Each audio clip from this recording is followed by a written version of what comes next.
Hello guys, welcome back to my channel. तो आज मो भाई और भौणी दुई जन आसुचंदी मो घर को बुलिया पई। तो से आ किसी समय मध्य आसिक पहुँची जिबे। मुझे मोर जी कम अच्छी सब कंप्लीट करदेवी, फ्रेश हो तापर आसला परे कौन रोसई बास हम कौन मुझे आपको देखी। तो चलतु जब कम सब कंप्लीट करदे।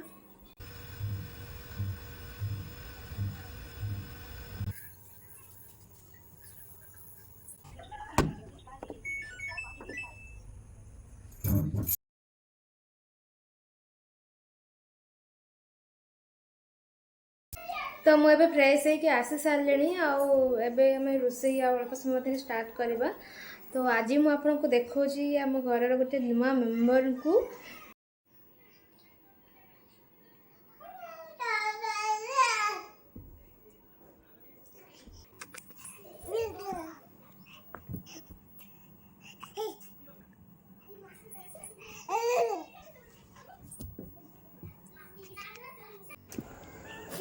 तो ये हूँ मिष्टी मो देढ़शुर सान झील। ये सांगे सकालू आ राति केतेबेले हुए किसी भी जना पड़ेनी।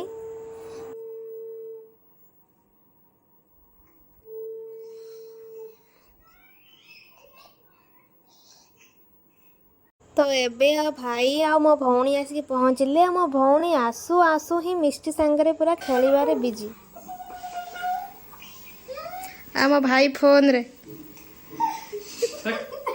तो आज कौन फरमाइश खाइबारे? आज कौन टिके पकड़ा पकड़ा हेले हम आ टिके चिकेन कषा पहला पाटू नाला बाहरी होची। तो आसीगला नो फरमाइश। तो आमे कोल्ड ड्रिंक्स बढ़े देकी किचन आड़ को बढ़िबा मो भौणीर ख्वाइश पूरा करबा पई। तो मिष्टीर मुहटा को टिके देखुन केते इनोसेंट फेस रे से मासी के देखुछि। तो आउ देरी न करके चलंतु बनैबा चिकेन पकोड़ा। आउ यार रेसिपी मो पूर्व वीडियो रे अपलोड करिछि, आपण चाहिले जाय कि सेथिरे देखि पारिबे। आपण घरे मध्ये ट्राई करंतु, बहुत ही टेस्टी लागुतला खाइबारे। आ प्लीज प्लीज प्लीज मो चैनल को सब्सक्राइब कर दिंतु और लाइक कमेंट शेयर भी कर दिंतु। आ बेल आइकन को दबाई दिंतु। टेस्ट करिबो केमती वीडियो अपलोड करबी आपण को नोटिफिकेशन पहुंच जिवो।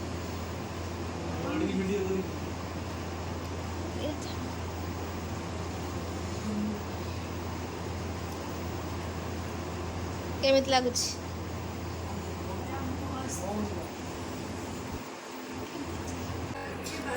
तो चिकेन पकोड़ा एंजॉय कर सारा पर मुझे सांगे सांगे बनई चिकेन कषा। ए शला भिणे से चिकेन कषा खाइबे।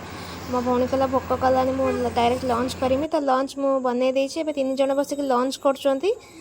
आ शाड़ी भिणे आज पूरा लंच एंजॉय करी खाउछंती। आज शाड़ी डे। आज आ वाइफ को किए पचारे। तो खाई सारी मोर मो भौणीर कथा हो मो आखि लगी जाता सो जाता किसी वीडियो शूट कर पारि नहीं। तो आज ब्लॉगटा एतिकी ही। पुणी देखा आपण सागर नेक्स्ट ब्लॉग रे। प्लीज मो चैनल को सब्सक्राइब कर दियंतु। जय जगन्नाथ।